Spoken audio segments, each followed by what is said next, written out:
Hi guys.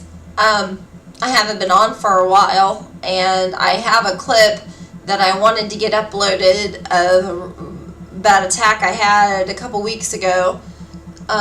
In that attack, it was like the very first one I had over a year ago, where my whole body went into like a paralysis, and when I first had it over a year ago, I thought I was having a stroke, because like paralysis mainly on one side, but then it spreads, and it was crazy. Anyway, I had another one, and it came on so suddenly. I have switched to a keto diet. I'm eating a fat-fueled diet, ketogenic diet, whatever you want to call it. I think that's what it's called. It's kind of like paleo as well. I'm eating more organic foods and healthy fats, and I'm also doing intermittent fasting because the doctor's like, yeah, give it a go, because I think you'll find that it will help you. And yes, it has helped me. I've been eating this way for 3 weeks now. The first attack, the one that I just mentioned, actually happened the first week I changed my eating habits to the ketogenic way, and I'd done it for about 4 days, and Bill and I wanted to go have some pizza, and we thought, date night, it's not going to kill me to have a little pizza, right? Well, we ordered a small pizza and some nachos at one of our favorite restaurants, and within 30 minutes after I ate the pizza, I started to feel not okay. It's hard to explain how I felt, because it wasn't like sick to my stomach like you get when you have a flu or something. It's just I had this overwhelming and overall feeling of just something wasn't right. So my mouth went numb, my tongue went numb, my shoulders, my arms, my hands, which are ice cold right now. I'm having issues with temperature sensory. But everything went really cold, and I got really sick feeling. Not quite like I was going to throw up, but very heavy nausea feeling. And by the time we pulled out of the parking lot, probably about an hour after we ate, I had to lay the seat back, and I ended up not being able to talk. I thought the words were coming out, because in my head, to me, it sounded like it, but Bill took a clip. I can feel everything.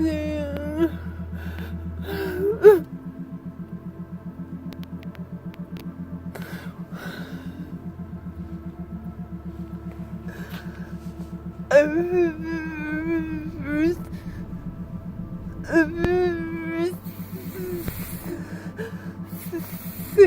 is numb.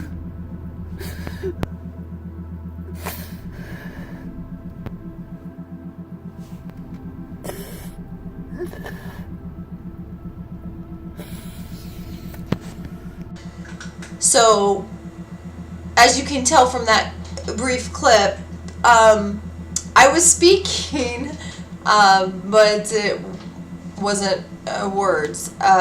In my head at the time, I heard myself speaking and thought I was speaking okay. So it goes back to sensory issues, assuming, since my basal ganglia is okay. Not sure what caused it. That's the problem with functional dystonia. And most dystonias actually in general, but functional generalized dystonia is what I have, and no idea why I have it, other than I probably have genetic markers for dystonia, or neurological movement disorders anyway. Don't know what brought it on, just rapid onset pretty much. Eating ketogenic, a fat-fueled diet has helped my symptoms as I'm talking to you now. Usually I would be really tremory or spazzy. Right now I'm doing okay.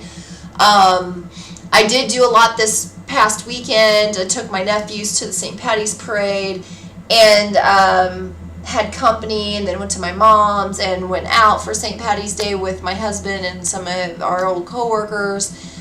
Had a little bit too much to drink. Anyway, went off basically eating properly for a couple days because we were just enjoying, things, and I drank some alcohol, and I paid for it last night.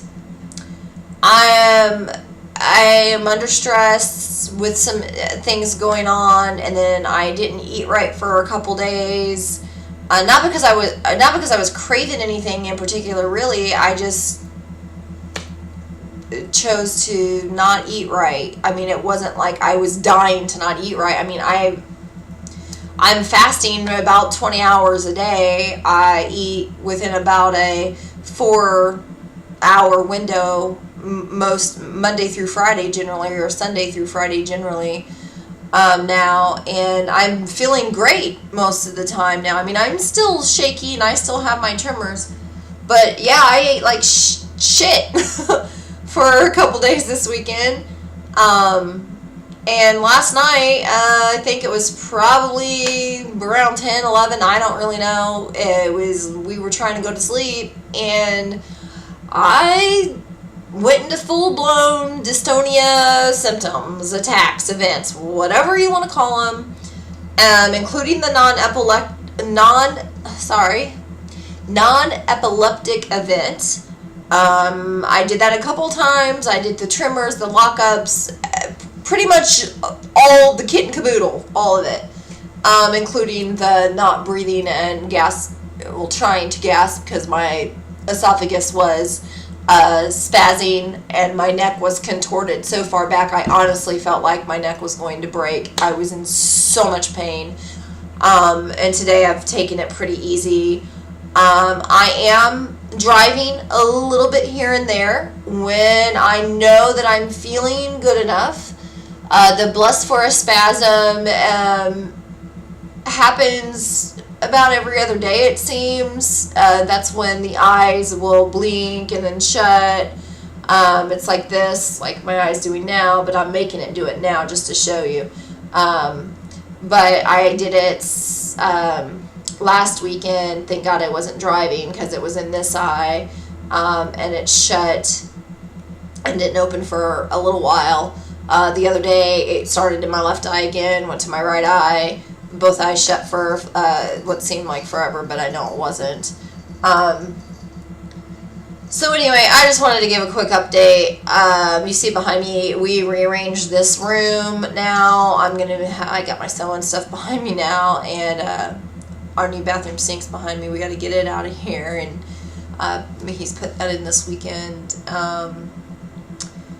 We're just still trying to just take it day by day, trying to stay busy, and still choosing to be happy, even though life tries to keep that from happening, it seems. But I'm still choosing to be happy. I'm still trying to find little things every day to keep myself perked up. Some days it's hard.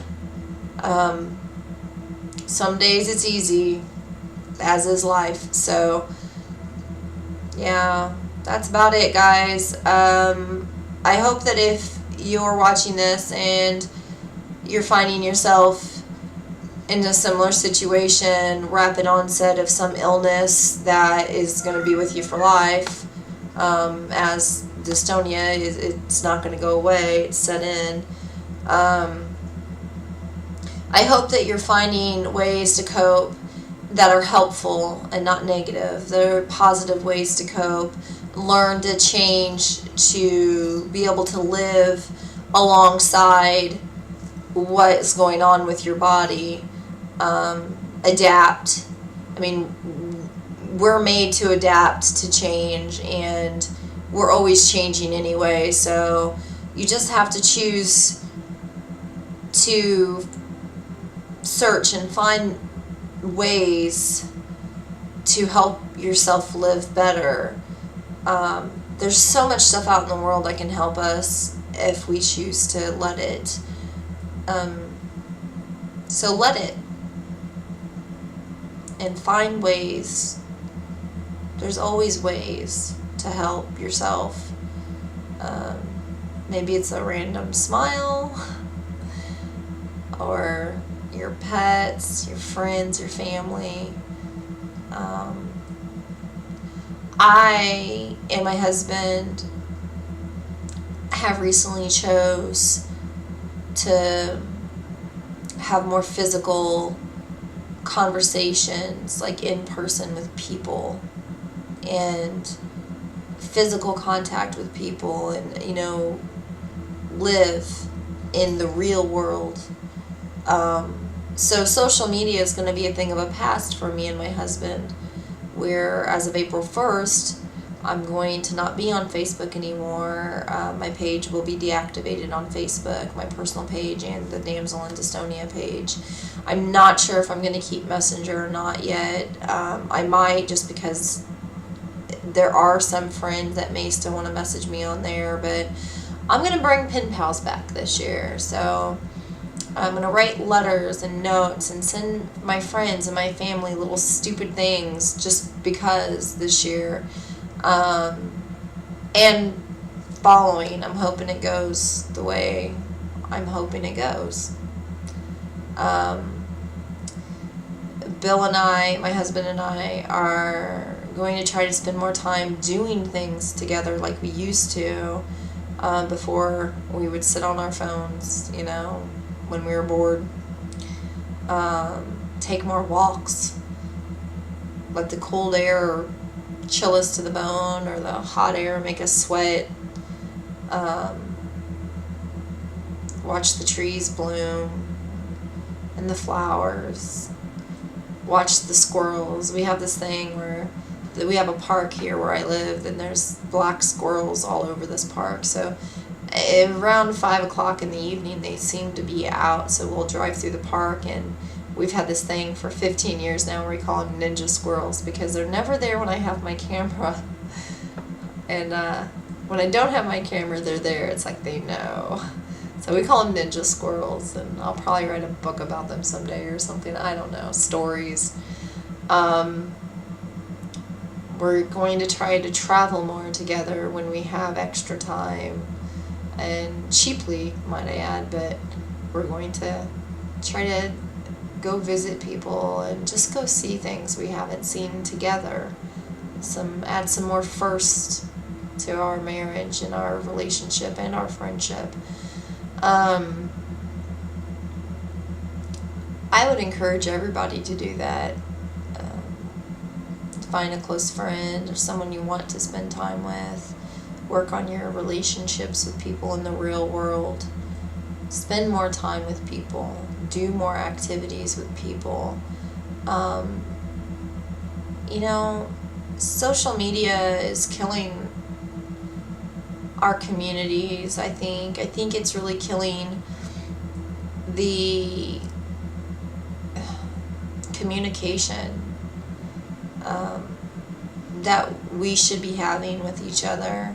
There's too much political bullshit, news, fake, real stories here and there. And, social media is a good thing in a lot of ways too. I mean, you are able to find people you haven't seen for years. I mean, maybe there's a reason why you haven't seen them for years, or maybe just because you lost contact. It is a way to reconnect with people, but you know what? Reconnect with them. Get their address, get their phone number, write them, call them, set up times to actually, hang out with them or something, and, get rid of the chatting for hours online with somebody in Messenger, or, promote your business. Sure, it's great for that, I guess, but most people just want to know what they're doing privately. So, anyway, my husband's home, so I'm getting off here now. You all have a good night, good week, good weekend, and keep going. Smile always.